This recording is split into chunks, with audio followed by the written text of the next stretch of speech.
Today we'll discuss about the topic like thermodynamics. Thermodynamics. So today we'll discuss about the topic thermodynamics. In thermodynamics हम बात करते हैं सबसे पहले heat और वर्क की. इसकी बात करते हैं सबसे पहले हम हीट एंड वर्क. अब हीट क्या होता है और वर्क क्या होता है, इसका हमारा बहुत इंपॉर्टेंस है पूरे थर्मोडायनेमिक चैप्टर के अंदर. जनरली लोग हीट और वर्क को एक जैसा समझते हैं, लेकिन हीट और वर्क में काफी डिफरेंस है. एक्चुअली हीट होता क्या है, हम पहले हीट की बात करते हैं. What is heat? हमने बात की कि लाइक थर्मोडायनेमिक्स के अंदर हम बात करते हैं किसकी, हीट और वर्क की. And heat and work are the form of energy. Heat और वर्क क्या होती है, एक एनर्जी की फॉर्म होती है. और हम पर्टिकुलर हीट की बात करते हैं यहाँ पर.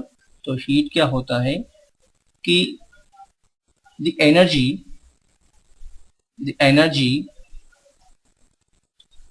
that is being transferred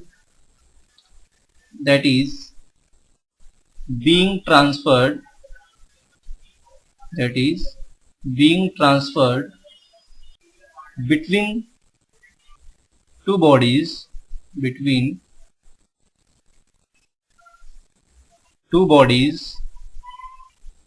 as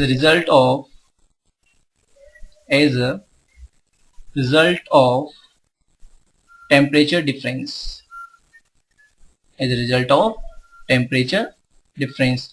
हमने यहाँ पे देखा कि जो हीट जो होती है is a form of energy और that is being transferred between two bodies as a result of temperature difference. मतलब दो बॉडी के बीच में यदि टेम्परेचर डिफरेंस हुआ, कैसे? सपोज करो कि एक बॉडी है ए, एक बॉडी है बी. ओके, अब हम यहाँ बात करते हैं कि मैंने मान लिया कि ए बॉडी का टेम्परेचर यहाँ पे T1, बी बॉडी का टेम्परेचर यहाँ पे T2. ओके, अब मैंने बोला कि T1, मैंने बोला यहाँ पर कि T1 is greater than T2. तो यहां पर क्या होगा, अब कौन सी बॉडी का टेम्परेचर ज्यादा है? ए बॉडी का. किससे? बी से. अब मैंने यहाँ पे हीट की डेफिनेशन जो दी थी उसमें था कि the energy that is being transferred between two bodies as a result of temperature difference. मतलब दोनों बॉडी के बीच में जो टेम्परेचर का डिफरेंस होगा तब हीट ट्रांसफर होगी. और कहां से कहां? From higher temperature the body which is higher temperature to the lower temperature. तो यहाँ पे हायर कौन सा है? T1. लोअर कौन सा है? T2. तो जो हीट आपकी ट्रांसफर होगी यहाँ पे वो होगी ए से बी की ओर. ए से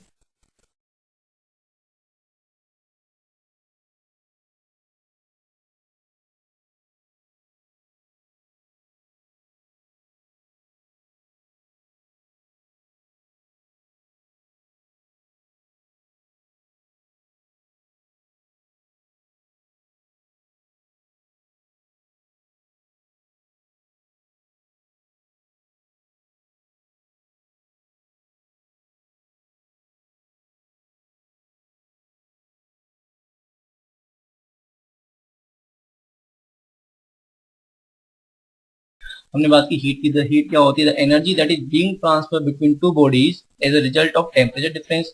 मतलब जब दो बॉडी के बीच में टेम्परेचर डिफरेंस होगा तब हीट ट्रांसफर होगी.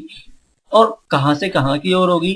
जिस बॉडी का टेम्परेचर ज्यादा है उससे किसकी तरफ? जिस बॉडी का टेम्परेचर कम है उसकी तरफ हीट ट्रांसफर होगी. तो मैंने यहाँ पे बोल दिया जो हीट है वो ऑब्जेक्ट ए से ऑब्जेक्ट बी की ओर ट्रांसफर होगी. क्यों? Because T1 is greater than T2. अब हम बात करते हैं यहाँ पर यूनिट ऑफ हीट की, कि हीट की यूनिट क्या होती है. यूनिट ऑफ हीट की यूनिट क्या होगी? हीट की यूनिट होती है SI यूनिट. SI यूनिट की बात करते हैं हम हीट की तो वो होती है जूल. क्या होती है? जूल. और इसकी एक जनरल यूनिट भी होती है, उसे हम बोलते हैं क्या कॉमन यूनिट बोल दो आप उसे, जो कॉमन यूनिट होती है क्या होती है, ये कैलोरी। कॉमन यूनिट क्या होती है इसकी, calorie. What is the relation between joule and calorie? So we can say relation between joule and calorie is 1 calorie equals to होता है 1 calorie equals to होता है 4.18 जूल। इसका यूज जो न्यूमेरिकल्स होते हैं उसमें जनरली बहुत ज्यादा किया जाता है। यदि आपको ये पता नहीं तो आपसे न्यूमेरिकल्स नहीं लगेंगे, ठीक है। तो आपको ये याद होना चाहिए कि 1 कैलोरी इक्वल टू कितना होता है 4.18 जूल। ओके, सो अब हम डिस्कस करते हैं किसके बारे में, थोड़ा सा वर्क के बारे में। अब वर्क क्या होता है, हमने बात कर ली हीट की, अब वर्क क्या होता है। We can say work is a regular form of energy. Work, we can say it is a regular form of energy. Regular form of energy. Example में लेता हूं कि सपोज करो, मैं यहाँ पर एग्जाम्पल की बात करता हूं कि जैसे एक पिस्टन में एक कोई पॉन्ड ले लो, पिस्टन की जगह पॉन्ड है, सिलेंडर है, सिलेंडर ले लेते हैं, एक सिलेंडर है, इसमें गैस भरी हुई है, एक है सिलेंडर है, इसमें क्या है गैस भरी हुई है। अब मैं इसको क्या करता हूँ नीचे से हीट करता हूँ, क्या करता हूँ मैं इसको नीचे से हीट करता हूँ, नीचे से मैंने क्या कर दिया इसको हीट दी। अब हीट दूंगा तो गैस के पार्टिकल्स के अंदर वो रैंडमली मोशन करेंगे, कोई इधर जाएगा कोई इधर जाएगा कोई इधर जाएगा, ठीक है। तो इधर उधर मूव करेंगे मतलब रैंडमली मोशन करेंगे। तो मैंने हीट दी तो इसके अंदर हीट की वजह से क्या है रैंडम मोशन आया। तो हम हीट को तो क्या बोल सकते थे कि साहब ये एक टाइप की इरेगुलर मोशन है, ठीक है। हीट है, हीट ने जो गैसेज हैं गैस को किस टाइप का मोशन प्रोवाइड किया, इरेगुलर। तो हम हीट को बोल सकते हैं इस इरेगुलर फॉर्म ऑफ एनर्जी। और ये वर्क की बात करते हैं, अब वर्क क्या होगा, अब मेरे को पिस्टन है, पिस्टन जानते हैं आप, गाड़ियों में होता है पिस्टन, ये पिस्टन है। अब इसमें गैस भरी हुई है, ओके, ये गैस इसके अंदर पिस्टन में भरी हुई है, ये पिस्टन है आपका पिस्टन, इसमें गैस भरी हुई है। अब मैंने क्या किया, जो रैंडम मोशन हो रहा था जैसे सिलेंडर के अंदर, मैंने बोल दिया इसके अंदर गैस भरी हुई है, इसको मैंने हीट सप्लाई कर दी। अब इसके अंदर रैंडम मोशन होगा, अब रैंडम मोशन होगा। अब ये गैस क्या करेगी, इसके ऊपर एक फोर्स लगाएगी पिस्टन के ऊपर, फ्रीली मूव कर सकता है पिस्टन। तो जैसे हमने इस यहाँ से हीट सप्लाई की पिस्टन को, मैंने यहाँ से हीट दे दी सपोज करो इसको। अब हीट देते ही ये जो गैसेस हैं ये मोशन करना स्टार्ट करेगी, मोशन करते क्या करेगी, फोर्स लगाएगी पिस्टन के ऊपर। तो पिस्टन क्या करेगा, ऊपर की ओर मूव करना स्टार्ट कर देगा ऊपर की ओर मूव करना स्टार्ट। इसका मतलब क्या हुआ, जो गैसेस के पार्टिकल्स थे उन्होंने एक पर्टिकुलर डायरेक्शन में जाके फोर्स लगाया, तो यहाँ पे एक प्रेशर डेवलप हो गया। इसकी वजह से क्या हुआ, ये पिस्टन ऊपर की ओर मूव हुआ, मतलब सारे पार्टिकल किसी एक डायरेक्शन में जाके इन्होंने एक फोर्स लगाया, इसकी वजह से पिस्टन ऊपर की ओर मूव करना स्टार्ट हुआ। इसका मतलब जो गैसेस हैं उन्होंने कुछ ना कुछ वर्क किया, इसलिए पिस्टन ऊपर की ओर मूव हो गया। इसका मतलब क्या हुआ, work is a regular form of energy, एक रेगुलर फॉर्म के अंदर होता है, ठीक है। ये हुआ हमारा हीट और वर्क के बारे में थोड़ा सा इंट्रोडक्शन और डिफरेंस, ठीक है। जो यूनिट होती है वर्क और हीट की हम यूजुअली सेम मानते हैं, क्या होती है ऐसा यूनिट इसकी भी SI unit of the work is also joule. Now we will discuss about the topic like work done by a thermodynamic system. बात करते हैं यहाँ पर work done by a thermodynamic system. हम पढ़ रहे हैं कौन सा चैप्टर? थर्मोडायनेमिक्स. तो हमें पता होना चाहिए कि जो थर्मोडायनेमिक सिस्टम होता है वो क्या होता है, वो कैसे काम करता है. Okay, so we'll discuss about the work done by a thermodynamic. Okay, अब इसके लिए मैं क्या करता हूं, पहले हम बात करते हैं थर्मोडायनेमिक सिस्टम की. ये क्या होता है? तो ऐसा सिस्टम जिसकी स्टेट को हम प्रेशर, वॉल्यूम और टेम्परेचर की फॉर्म में डिफाइन कर सकें, उसे क्या बोलते? Thermodynamic system. कोई भी सिस्टम हो गया, मैंने बोल दिया एक सिलेंडर के अंदर गैस भरी हुई है. जैसे मैं बात करता हूं कि एक सिलेंडर में यहां पर गैस भरी हुई है, यहाँ पे गैस भरी हुई है, तो इसके अंदर कोई ना कोई प्रेशर भी होगा, कोई ना कोई टेम्परेचर भी होगा, प्रेशर भी होगा. यहाँ पर जो ये वॉल्स पे लगा रही होगी गैस, राइट, वॉल्स पे लगा रही होगी प्रेशर. कोई ना कोई यहाँ पर टेम्परेचर भी होगा, राइट. गैस का कोई ना कोई वॉल्यूम भी होगा वॉल्यूम गैस का अंदर, गैस का वॉल्यूम भी होगा, इसका टेम्परेचर भी होगा. तो हम क्या बोल सकते हैं कि ऐसा सिस्टम जिसको हम टेम्परेचर, प्रेशर, वॉल्यूम की फॉर्म में डिफाइन कर सकें, उसे क्या बोलते हैं? Thermodynamic system. Okay, so the system which can define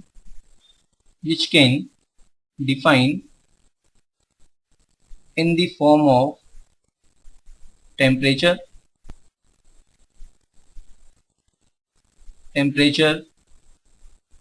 pressure and volume is known as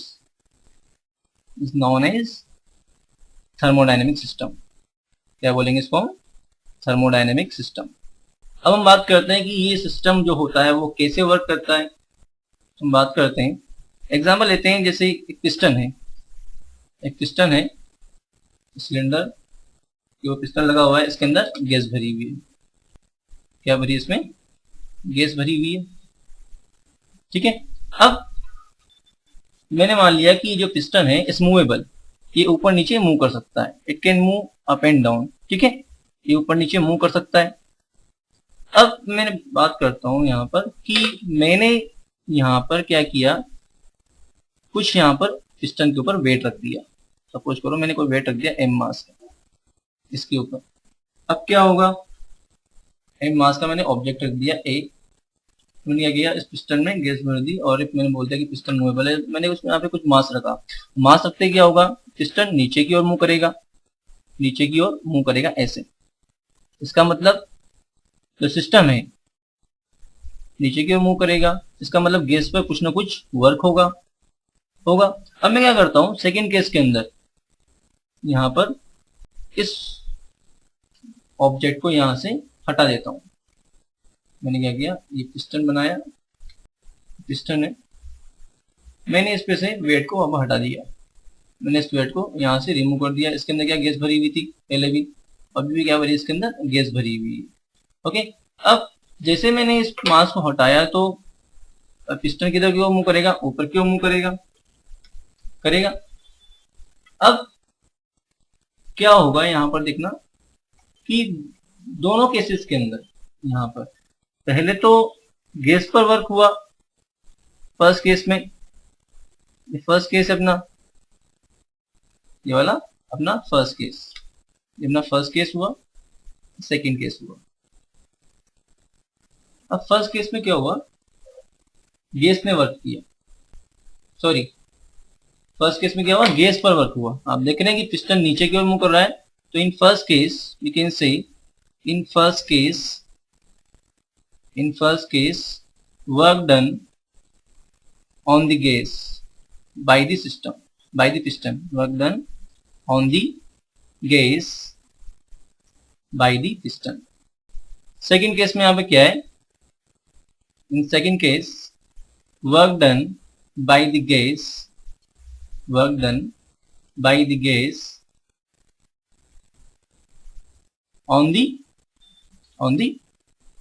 अब मैंने मान लिया कि जैसे ही हमने यहाँ पे गैस ने पिस्टन पे एक फोर्स लगाया, सेकंड केस के अंदर यहाँ पे देखते हैं कि जैसे गैस ने पिस्टन पे फोर्स लगाया, अब पिस्टन यहाँ से डिस्प्लेस होके कहाँ पे चला गया, उसने थोड़ा सा डिस्प्लेसमेंट दे दिया। मैं डायग्राम दोबारा बनाता हूँ, देखना यहाँ पर आप कि ये पिस्टन था, यहाँ पर था पिस्टन पहले, अभी यहाँ से डिस्प्लेस होके मैंने बोल दिया कि ये यहाँ पे पहुंच गया, मतलब इसने कितना डिस्प्लेसमेंट ले लिया यहाँ पे, मैंने बोल दिया इसने डिस्प्लेसमेंट दे दिया यहाँ पे ds। ठीक है, अब यहाँ पे वर्क कैसे फाइंड आउट करेंगे, हम ऑलरेडी जानते हैं कि वर्क क्या होता है, फोर्स इनटू डिस्प्लेसमेंट। तो वर्क डन बाय गैस क्या हो जाएगा, हम इसको लिख देते हैं W equals to force into displacement, force into displacement.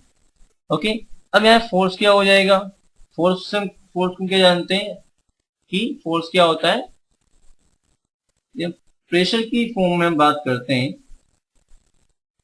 तो हम बोल सकते हैं कि प्रेशर क्या होता है F by A, force per unit area. तो यहां से फोर्स क्या हो जाएगा F equals to P into A, okay, P into A.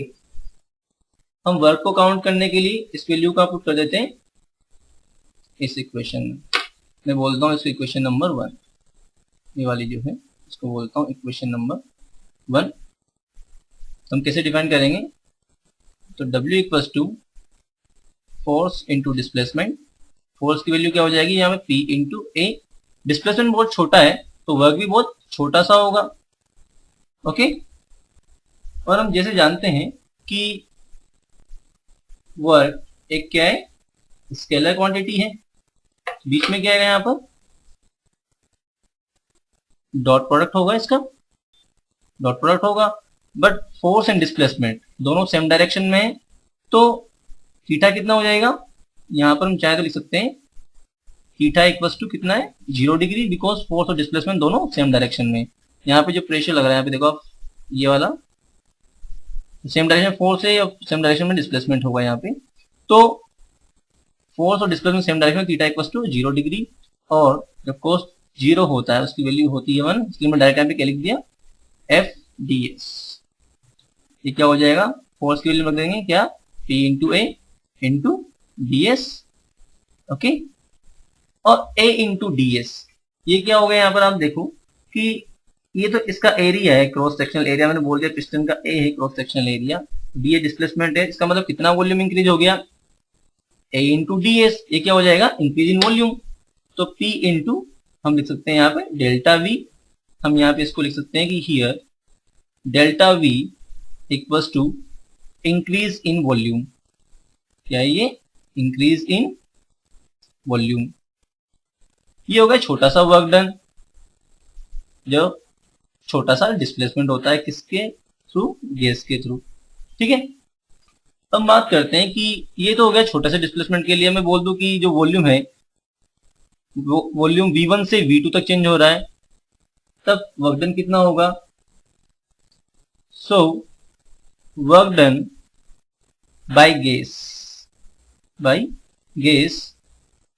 to expand from volume V1 to V2। हम यहाँ पे क्या कर सकते हैं, जितने भी ये छोटे छोटे छोटा सा क्रॉस जो छोटा सा वर्क आया था, इसका हम क्या करते हैं समेशन कर देते हैं, तो हमें क्या है टोटल वर्क डन आ जाएगा यहाँ पर। तो हम क्या कर सकते हैं W equals to summation of delta W, या बोल दो P delta V, summation of P delta V,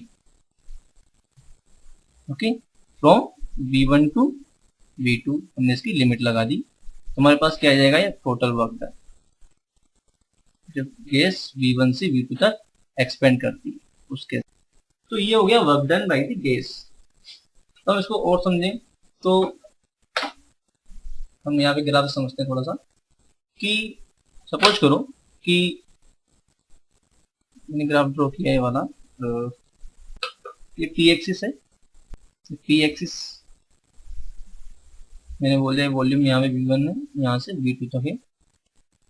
हम ग्राफ बना रहे हैं किसी सिलेंडर के अंदर, सपोज करो गैस है, पी प्रेशर, किसी प्रेशर पे रखी हुई है, पी प्रेशर पे, और उसका वॉल्यूम इंक्रीज हो रहा है कहाँ पर, V1 से V2 तक। ठीक है, V1 से V2 तक उसका वॉल्यूम इंक्रीज हो रहा है। जो V1 से V2 तक वॉल्यूम इंक्रीज होगा, यहाँ पे आप देख सकते हैं कि वर्क डन से हम देख रहे हैं कि P इंटू डेल्टा वी, मतलब P और V के बीच का जो एरिया होगा हमें क्या दे सकता है, यहाँ पे वर्क डन दे सकता है। P और ये डेल्टा V के बीच का जो एरिया है, ये वाला एरिया जो है P और डेल्टा V के बीच का, हमें क्या दे सकता है, यहाँ पे वर्क हम यहाँ पे दे सकते हैं, ये वाला बीच वाला एरिया। गैस कहाँ से कहाँ तक एक्सपेंड हो रही है, V1 से V2 तक। तो हम इसको बाय फॉर्मूला देखते हैं कि वैल्यू क्या आएगी, W इक्वल टू क्या हो जाएगा, P डेल्टा V। ओके, अब गैस कहाँ से कहाँ तक एक्सपेंड हुई, V2 से V1 तक, मतलब डेल्टा V क्या हो जाएगा, V2 माइनस V1। अब यहाँ V2 is greater than V1, आप देख सकते हैं आराम से, यहाँ पे ग्राफ से लिखा है V2 is greater than V1, V2 is greater than V1। इसका मतलब क्या हुआ, जो वैल्यू हमें आएगी वो क्या मिलेगी, हमें पॉजिटिव मिलेगी। क्या मिलेगी, पॉजिटिव मिलेगी। इसका मतलब work done by the gas क्या हो जाएगा, पॉजिटिव। तो हम यहाँ पे क्या बोल सकते हैं कि work done by the system, work done by the system will be positive, will be positive। Second case हम यहाँ पे देखते हैं कि जब वॉल्यूम डिक्रीज हो रहा हो, यहाँ तो वॉल्यूम क्या हो रहा था, इंक्रीज हो रहा था। हम सेकेंड केस में लेते हैं कि जब वॉल्यूम डिक्रीज हो रहा हो, कैसे, हम ग्राफ बनाते हैं यहाँ पर P और वापस किसके बीच में, V वॉल्यूम के बीच में। हम देखते हैं यहाँ पर ग्राफ किस टाइप का, यहाँ पे मैंने लिया है, ये ग्राफ है।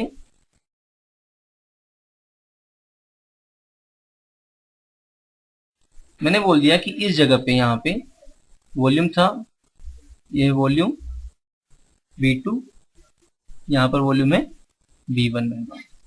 ठीक है, तो जो यहाँ पर में वर्क देगा वो कौन देगा, एरिया देगा, इसका area covered by the graph. जो P और V के बीच में, जो प्रेशर वॉल्यूम के बीच में ग्राफ होगा, इससे जो एरिया कवर हो रहा है वो में क्या देगा, वर्क डन दे देगा। और यहाँ वर्क डन की बात करते हैं, सपोज करो जो वॉल्यूम है घट रहा है, वॉल्यूम क्या है, घट रहा है, तो इस केस के अंदर V2 is less than V1। ये कंडीशन कौन सी हो जाएगी, कंप्रेशन की कंडीशन कौन सी हो जाएगी, कंप्रेशन, जब इसको कंप्रेस कर रहे हैं, कंप्रेशन की। तो इसमें क्या हो जाएगा, V2 क्या बोल सकते हो, V final is less than V initial, जो स्टार्टिंग में था। तो वर्क डन यहाँ पे कितना हो जाएगा, work done equal to P delta V। तो यहाँ पे देखना P डेल्टा V क्या होता है, change in volume, means V2 minus V1। V2 यहाँ पे V1 से कम है, तो रिजल्टेंट जो वर्क डन आएगा हमारे पास वो आएगा नेगेटिव। क्या आएगा, नेगेटिव। तो हम यहाँ पे एक कंक्लूजन और दे सकते हैं, क्या,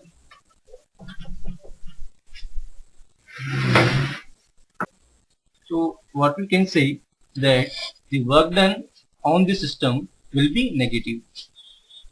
Work done on the system will be negative.